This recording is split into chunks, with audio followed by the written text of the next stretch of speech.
when you're choosing a libero, like what percentage is passing, what percentage is defense, what percentage is serving, and what is handles? I don't think you've really put percentages on it. I just think everything comes into play. It's not really one thing way outweighs the other with Olivia and Laney in particular, because they're both just so talented. It's more maybe a little comfort level from the team. And so it's, again, razor thin. I thought Olivia played amazing this weekend. I thought Laney had a great weekend too. So it's tough, but they're both, like I've been saying, we're going to need them both to play huge, huge roles this year. And just because Laney was libero this weekend, she's going to have to work really hard to keep that jersey. What did you do to earn it this weekend? This weekend, I thought, the first 10 points against Pitt, I thought she was set the tone, and she dug Babcock down the line. We knew we were going to give her a lot of line to hit, and Laney stepped up and made some huge plays, and that just gave our team so much confidence going forward in that match. So that was huge. And no, I think she just played solid and did what we needed her to do. What does having that constant competition, constant battle between her and Olivia do for I guess both of them really, just that week? I think it's going to make them both much better. And, again, each position group should consider themselves as one, like a unit, making each other better every single day. And, there's a lot of noise right now. Nebraska's so good. Nebraska does this, blah, blah, blah. But the practices are insanely competitive. So they know that even if they play great in a match, that somebody's going to be on their tail in practice the next day. What do you think of Andi just as an athlete and what it's like to have that to work with? She's special, for sure. I've told people we have so many great players in our gym, and Andi sticks out, athletically in a positive way. She's kind of a generational type athlete, and just to see her take a more ownership in the complete game, is like her blocking's improved. She served great this weekend. She dug a couple balls, and understanding that to go where she really wants to go, she has to be great at everything, not just killing balls and killing slides. So it's been really fun to see her development that way. Coach, another big match coming up Sunday in a national televised game. One, how special is it to be a part of all these national televised games? And two, how important is it for later on in the season to play on such big stages? Yeah, we always want to be leading the charge when it comes to moving the sport along and making sure volleyball, puts up big numbers, and it's something that these networks, are fighting over to get to air these matches. So again, our team embraces that, and more importantly, not the team, the university does, in the athletic department. And what was the second part of your question?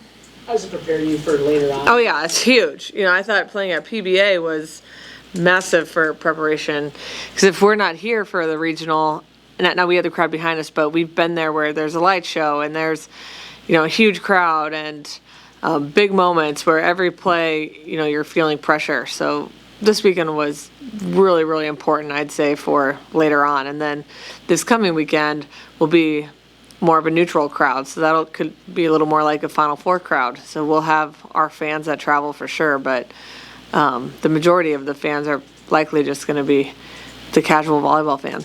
You guys taking those cowboy hats along with you this weekend? Yeah, probably. What's that going to be like? Nashville's such a fun city.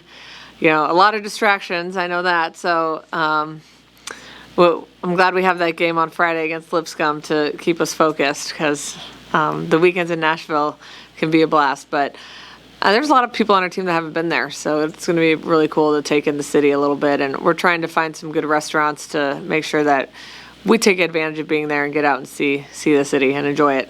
With Lipscomb, what are the challenges with starting the season as high as you did with 2 wins over top 5 teams and a sold-out PBA, and now you're going on the road to a mid-major? I mean, the challenge is staying focused and making sure, our team isn't listening to, whether it's good and bad noise, that we're focused on ourselves and our improvement, and Lipscomb's another match to improve and hopefully see what other players can do. It's first road game. I'm sure that'll be sold out, and Lipscomb's a really good mid-major. This isn't a team that hasn't competed in NCAA tournaments or beaten Power 5 teams before. So they've shown that they can compete with a lot of Power 5 schools. Would you consider playing matches in the PBA in the future? For sure. You came from Louisville, we kind of had that two gym, we had the film center, we also had the smaller gym. I mean, is there challenges that come with that, or what do you like as a coach, having that one place where you play all your matches, or that's a little bit difficult with a very small arena, but. I love it because it's, again, you get in a different type of environment. It prepares you for what you could face at the end of the year. It allows more people to get into games.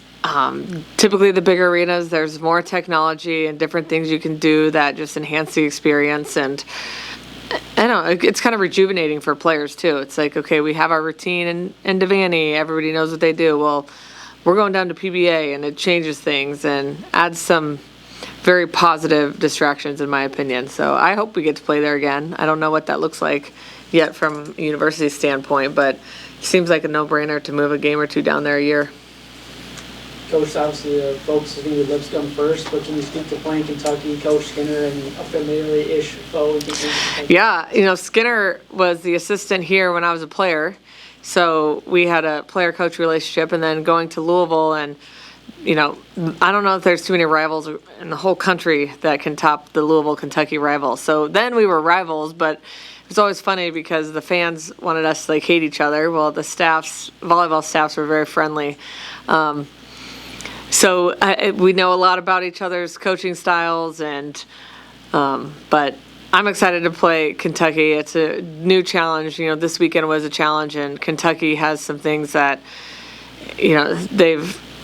they will be good enough to be a team in December that makes it all the way, in my opinion, based on their roster. So that'll be a heck of a challenge for us. And then you throw in the ABC and the 11 a.m. start. There's a lot going on there. It's a challenge of facing Brooklyn DeLeye, especially now that she has another prolific pin hitter with her. Yeah. Oh, what are the challenges? Yeah. Yeah, you can't just stop her or you're going to give up a lot to Hudson. So arguably the best outside hitter duo in the country. Both play 6 rotations, and they both are great out of the back row, and that's what makes it even more challenging, is you're not just worried about them each when they're in the front row. You really have to worry about them both the entire 6 rotations because they're almost as good out of the back row as the front row. A couple more. What stood out to you this weekend with how everyone sort of embraced their role and was willing to do whatever the coaches had asked them to do, no matter how big or how much they played? I really just thought we played with a lot of joy, and Terea at the end in the locker room after the game, she was one that said this was just a blast. The court, everybody on the court was lit. The lingo, that's not my lingo.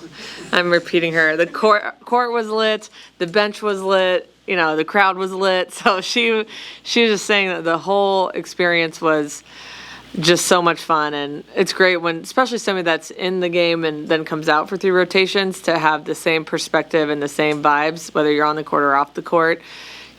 That's pretty special, and that's what I noticed. It just felt like everybody was so engaged the entire game, and you weren't really thinking about who was on the court. It was just, you were always thinking about the team and what we were doing, not what one individual was doing. How do you feel like Bergen played for those first 2 games? I thought she played really well.